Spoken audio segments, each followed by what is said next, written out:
I am really excited about this episode because before I implemented these steps, I actually really did feel like I had no drive. I just felt like I wasn't happy. I had no motivation to do anything, no direction of where I thought I was going, none of that.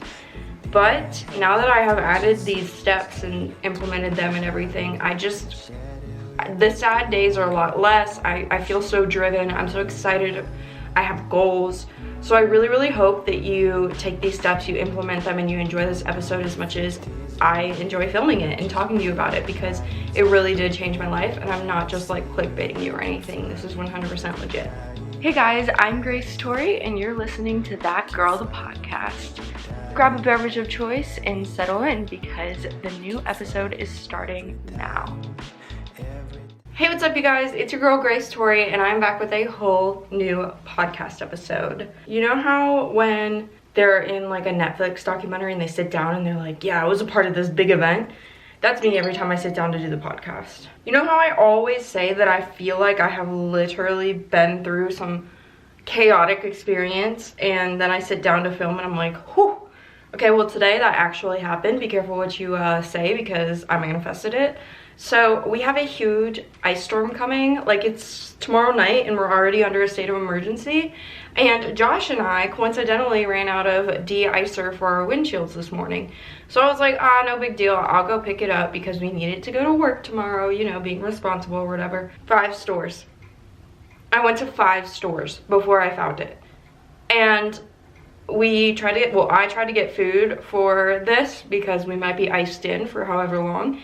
And all I came out with was 8 party pizzas, some frosted mini wheats, and some milk. So my health journey is just going so well right now. Oh, I did get marshmallows too for my hot chocolate because, you know, can't have it without it. So that's how I'm doing. Everything's fine. I'm a little frazzled after that experience. A lot of scary things happened. That's how everything's going for me. But how are you guys? That's enough about me. What is up? Before I get into all of the excitingness and all the steps and talking about me being sad and then not being as sad, I need to give you my life updates. First life update, I drank a coffee with espresso in it because I knew that I had a lot to do tonight, and I've already had 2 other cups of caffeinated liquids. So, why is someone going really slow past my house? Okay, so I'm a little hyper. One would argue manic if you couldn't tell. So that's going well. But episodes, life updates, not episodes, life updates. First thing I want to talk about is Christmas episode. Of course, Christmas is on a Sunday, and that's typically when I upload.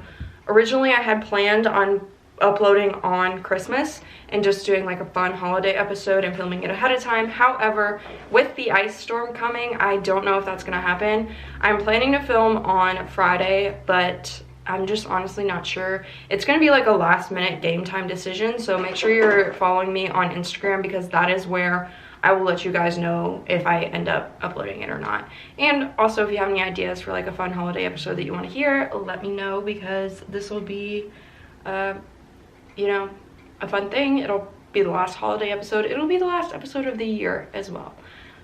Next, I'm really excited because Josh gave me an early Christmas present, and if you don't follow the Instagram, you should follow because if you do, you already know this. I posted about it, but he got me an iPad just for the podcast. So all of our content's about to get elevated. I can be way more organized with it. I am so excited. So everybody thank Josh. Thank you to my sugar daddy boyfriend. I'm kidding, but not really, thanks bud. I have been a little bit on the new content grind, but I'm about to go into it because tomorrow I'm working half day because my family's coming into town. But when I'm not with family, I'm gonna be just pumping out new content, getting it ready to go because the goal is to launch the new content that I talked about a couple episodes ago on January 1st. So January 1st, everything is switching over to the new aesthetic, the new content, and I'll start posting that. So really excited to pump that out.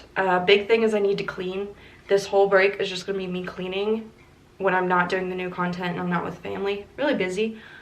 Really excited about that. Also really stressed because I hate being in a dirty house. And my last update is I just want to remind you that before we jump in, don't forget to follow and subscribe for more tips to help you become the best version of yourself. So if you're on a podcast platform, subscribe, collect, follow, all the things. If you're on YouTube, subscribe, and follow me on Instagram and TikTok for more fun. All right, everybody. So like I mentioned before I started all this was probably like January and February when I felt it the most. I just felt extremely depressed, like I had no direction in life. I didn't have the energy nor the want to get out of bed. I just felt like everything was a chore. Literally, like eating was a chore. And so I knew that I had to do something. And as you know, therapy is really expensive and I couldn't afford it. Still can't really afford it. We're working on that. So I kind of had to do something for myself. And I think that it's really liberating when you pick yourself up by the bootstraps and you're the one who fixes yourself. And there's nothing wrong with getting professional help at all. But I am saying that I am very proud of myself for coming out of this. And you will feel that way too when you're implementing these things and doing them for yourself. Regardless of if you have professional help or not, you're still going to feel a sense of pride. And you can say like, yeah, I did that. Like, I invested in myself and I feel so much better on the other side. I really took control of my life around probably May, but I really just felt like I was in survival mode and like things were happening to me and I was just kind of letting them, and whatever happened was kind of out of my hands. I really think that it was almost like a victim mentality, like, oh, I can't control anything, it's just gonna come, I'm in survival mode, I can't do anything else than what I'm doing right now. And so I really understand if you feel like you can't get out of bed, you can't, even listening to this episode is like you exerting the most energy that you possibly have. I get it, I've been there, and I'm so sorry that you feel that way. And I think it's hard because people will say things like they don't understand, and I do. So I don't want you to think that I'm coming at it from a place of like, oh, you should just do this, and it's a 10-step program, and you're gonna do all these things, and you're gonna jump out of bed, and you're gonna make your bed, and you're gonna be amazing, because it's a process. It's not like a overnight thing. So don't feel like you have to do all of this at once. You can implement one thing at a time. So the first step that I took is, I think that the most important thing is differentiating reality from mentality. So this is definitely a mental thing. I would just like think that something was huge, like something was a huge thing for me, like cleaning my room, or even like smaller than that, putting laundry away. It was just like this huge weight on my shoulders that I felt like I had to do. And so I had to take myself out of the situation almost and say, okay, objectively, this is not a big deal. And then when you kind of take your mental state out of it, like your mentality, and you look at it from like a very logistical, objective standpoint, you say, wait, that's really not a big deal. I can do that. And I know it's hard because you want to just be like, it's a huge deal, I deserve to lay in bed, or I don't feel good, or whatever. You just have to be really, really realistic and take your mentality out of the equation. Like you kind of have this lens on that wants to look at everything through a negative state of mind. Why can't I talk? And you can't do that. So you have to kind of remove that negative lens and look at it from just a basic, normal, quote unquote, normal state of mind. So that was the first thing I did, and I think that that is what kind of kick-started the entire process for me. And it's hard, and you're not going to want to do it, but you just kind of have to kick yourself in the butt and do it. The next thing that's going to take a little bit of time, but you should be pushing yourself to be in situations that will lead you to your goals. So whether that's joining a club in school, introducing yourself to new mentors, introducing yourself to people at work, meeting important stakeholders in whatever industry or situation you want to be in, posting your talent on TikTok. Maybe you want to be a singer and posting you singing on TikTok, posting comedy skits. Whatever it is, just do it. Like Nike, just do it.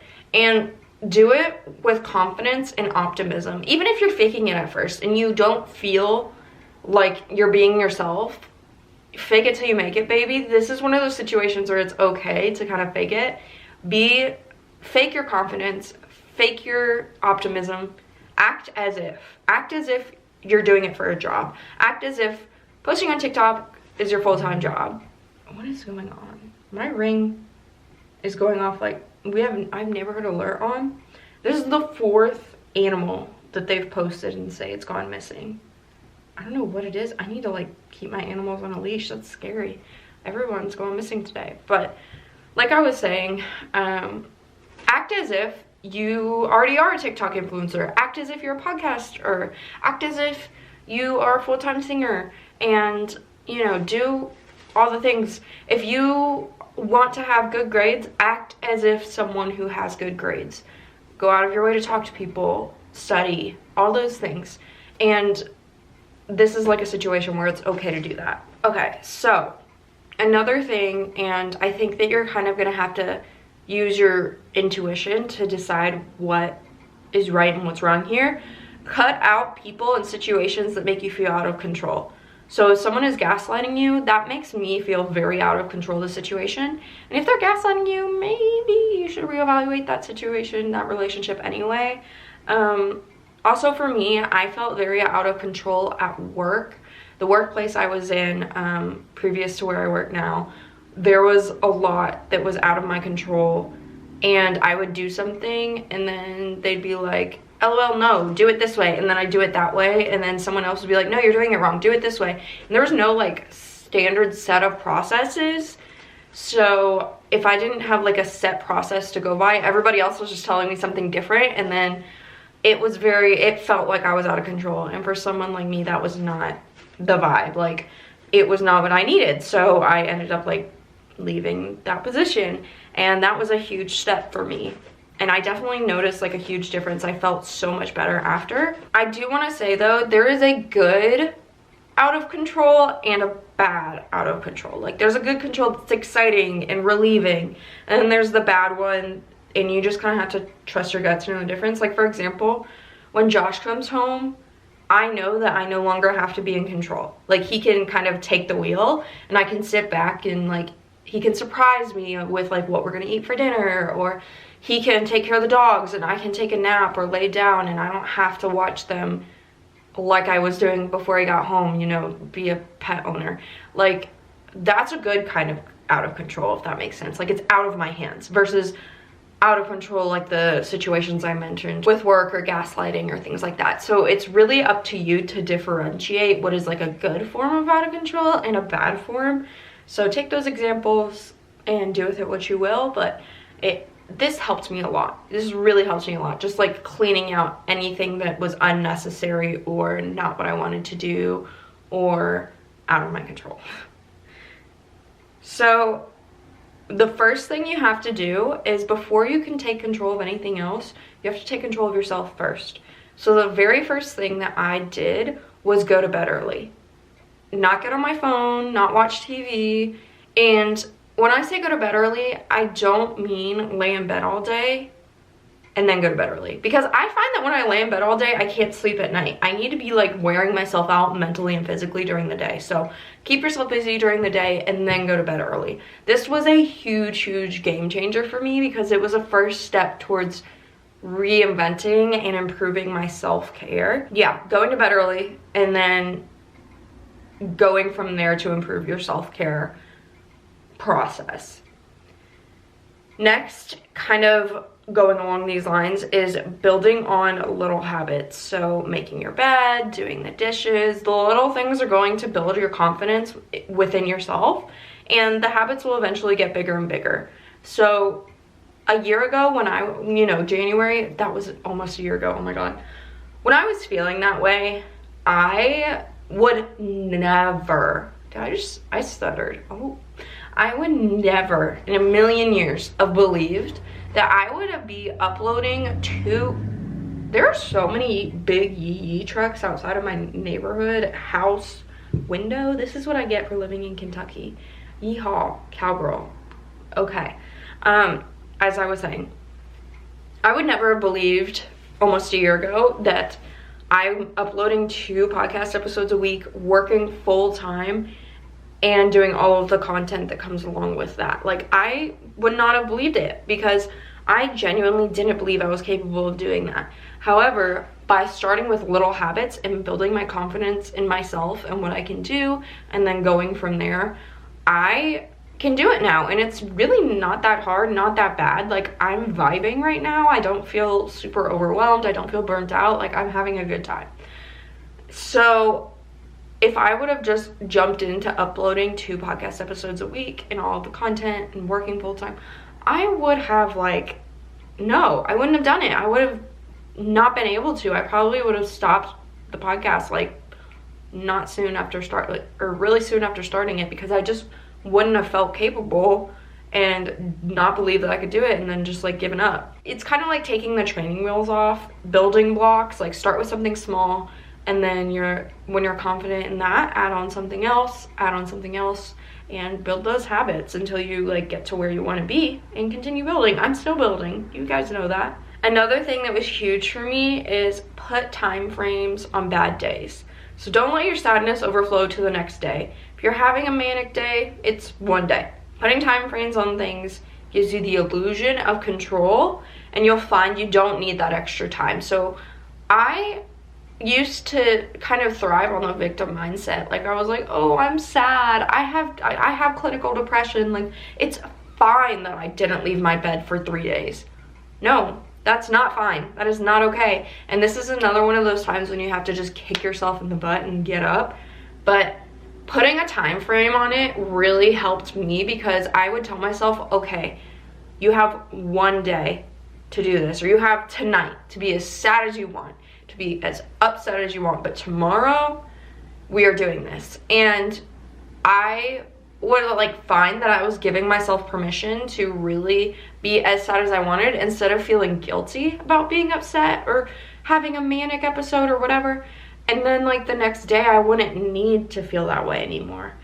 And I it was just giving myself the illusion of control, even though I had it all along. And then I didn't need any more time than I had, and I was being way more productive, happier, all that jazz. So put time frames on bad days. Don't let it overflow into the next day. Just be like, nope, we're not doing this. It's a new day. Everything's fine. So another thing that helped me is reward yourself. Don't break the bank, but give yourself beneficial rewards. You can do it monetarily. You can give yourself time. Things I like to do is go get myself a $10 thing from Home Goods, get myself Starbucks or any other coffee place, give myself a night off from cleaning, working, just binge Netflix and watch TV. And don't just reward yourself for anything, but even if it's a small thing, you made your bed for a whole week, okay, go reward yourself. You got out of bed today. Sometimes that's really hard. For me, that's how it started. You got out of bed and you went to class today. You deserve coffee. And obviously don't go crazy. Like I said, don't break the bank, but it's okay to reward yourself. And for me, that was really helpful because I like being rewarded. I like being shown that I did something good, right, and whatever. So definitely recommend that. On the same note of buying home decor, your environment is gonna dictate your view of the world. I'm sorry, I'm a full believer that the environment you are in is the lens that you see the world through. So if your home is out of control and messy, you're gonna see your whole life is out of control and messy. So curate a space that is clean and inspiring to you. So for me, my office is my happy place. It is curated exactly to my aesthetic, what I love. There's plants in here, there's twinkly lights. It's just like a little tree house. I always said I want a cozy little tree house, and that's what my room feels like, this space. I'm a totally different person when my house is clean versus when my house is dirty. I'm sure you can tell right now I'm a little bit more stressed because my house is dirty versus when my house is clean. I am literally freaking Snow White, just walking around the house, singing a happy song, watching the birds outside, playing with my bunnies, laying down and watching a movie with the dogs. But when I'm stressed, I'm mean. I'm mean. I don't like it. My house is dirty. I feel like I constantly have to do something. I go to bed upset. And I think that was a huge thing last year because I was living in a space that was really dirty, because I was kind of like couch surfing, because there was a whole situation with my roommates. Like, don't want to go into that. Legalities. But yeah, so I was basically living in Josh's frat's party house. Yes, and that did not help one bit. When I moved, I felt like a whole new person. So environments, guys, literally the key to happiness, in my opinion. So for me, a big thing is I constantly feel like I am fighting anxiety. Like, me and anxiety are in a competition. Like, I don't want anxiety to consume me and win this metaphorical battle, so I am constantly like fighting it. Like, no, you're not gonna get the best of me, and and some days it does get the best of me, and then I'm like, okay, dang it, and then I fight even harder. And it's just like a constant back and forth between me and my shadow self. And I really had to take myself out of the competition and say, yo, no, you don't need, like, who are you fighting? Just breathe. It's super important to just like flow with life. Just do what comes naturally, what you intuitively feel like doing, and stop feeling like everything is just a battle. It's just do what comes naturally. And I know that for a while the natural thing has probably felt like laying in bed, and that's not what I'm talking about. This may come farther on when you've kind of forced yourself to get out of bed and do the things, and when you start feeling a little bit better. But for me, the natural thing was to go outside, take my dogs to the park, eat healthy. That's what naturally I felt like doing. And sometimes I just had to do it. Like, my friends wanted me to hang out. No, sorry, I need to sit in nature for a little while. Doing those natural things instead of just fighting myself and saying, no, you have to go hang out with your friends because you haven't seen them in so long and they're gonna think you don't like them and da-da-da-da. You know, the things that anxiety makes you think. Instead of doing that, I had to really just take myself out of the equation and say, no, the natural thing here is for me to go be out in nature. So I don't know if that made sense, but I hope it did. As I mentioned, stop looking through a dark lens. I know it's going to be hard to flip those negative thoughts to positive ones, but once you stop looking at it, like once you start looking at things through a realistic point of view, you can kind of shift to a more positive view. So the way that I do this, I've talked about it before and I'll say it again, this has been like game changing, is anytime I have a negative thought, I flip it to a positive one. Say I'm thinking I'm ugly, then I will just flip that and say I'm beautiful. Say I'm thinking this isn't gonna work out, flip that to this is gonna work out and it's gonna be amazing. Just so simple. And it's gonna be hard because you're gonna think negative thoughts and you're not even gonna realize it because it's a habit. It's just gonna be like subconscious. But you're gonna have to be really, really, really aware of what you're thinking and flip it and catch yourself. And it's gonna be hard and you're gonna get frustrated at first, but I promise you it's worth it. So another thing is I tend to either think with my head or my heart, and I make decisions with one or the other. I found that when I was really upset, I had been making decisions with my head for quite some time. And I was very logical with my decisions, and I just kind of closed off my intuition and my heart and said no. So when your head is failing you, it's time to switch and follow your heart for a while. Or vice versa, if your heart's failing you, it's time to switch to your head. And eventually it should be a balance of your head and your heart, but like if you find that you've just been following one for a long time, switch it, follow the other one for a long time, and then when you feel like, okay, we're good, it's gonna naturally balance itself out. Like, I followed my heart for a while, and then when my life kind of hit that even amount where I'd followed my head for a long time, followed my heart for a long time, then I naturally started doing both again. So it's gonna like even itself out, but you need to consciously switch and be like, okay, I've had enough of you. Time to listen to the other, you know, instigator or whatever you want to call it. So the last tip that I have is talk about your feelings. I know, ew, gross, feelings. We all have them. We all pretend we don't. So get it out to someone you trust and be open to advice. Literally just get everything out. I don't care if you have to write it on paper, record it in your voice memos, talk to your best friend. Could be your dog, your therapist, your mom, anyone. But one thing I do want to say is if you are venting to someone who is not a professional and is a family member or a friend, it's important to be aware of their mental health as well, because say they're in a dark place as well and you dump everything on them, it can be really harmful to their mental health. I don't want to like discourage you because it can be really helpful, but I do want you to be aware of that because I've been on both sides and it's just not fun and it's really exhausting, and yeah, I just want you to be aware of that. So that is the last tip that I have. I hope that this was 30 minutes. That's always what I aim for, but like I said, things have been switching. I don't know how long it is. Hopefully it's long enough. Let me know what your favorite tip was.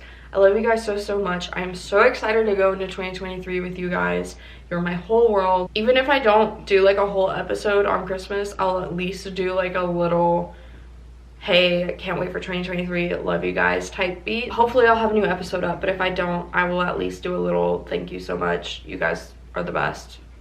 XOXO. Like I mentioned, if you would like to follow, subscribe, collect all the things on this platform, it would mean the absolute world to me. You can join our girl gang of girlies, all working to become the best version of ourselves. So whatever your best version that you envision of yourself is, just striving to become her. We are a non-judgmental community. We will help you reach any goal you have as long as it's safe and healthy and not damaging. Also, if you would not mind leaving a rating or a review on Apple Podcasts or Spotify, guys, this helps me out so much. You would be the nicest person on the planet. I absolutely would thank you forever. It takes 2 seconds to just click a star. If you want to leave a written review, that would mean the world to me. You can leave your Instagram and I will shout you out. I would like be so grateful, forever and ever. What else? Oh, if you want to follow me on Instagram and TikTok, like I mentioned, it's a fun time. We have a good time. And the new content is rolling out January 1st, so make sure you get on there before that pops up. And any important announcements I have on my Instagram. So that is where I keep you guys updated on all things this podcast. So I think that is it. Thank you so much for tuning in, and I will hopefully see you on Sunday for the last episode of 2022. All right, I hope you guys have a safe holiday. If you are in an area where this ice storm is gonna hit, I think it's hitting most of the northern US, like northeastern. Stay safe, stay warm, and let me know if you need anything. Like, I will see what I can do. I will literally do anything within reason. Like, I got you. So yeah, I love you guys so much. Thank you so much for watching. If you're watching this on Wednesday night, I hope you have a great night. If you're watching this on any other day, I hope you have a great morning, afternoon, or night, and I'll see you in my next episode. All right, bye guys, love you.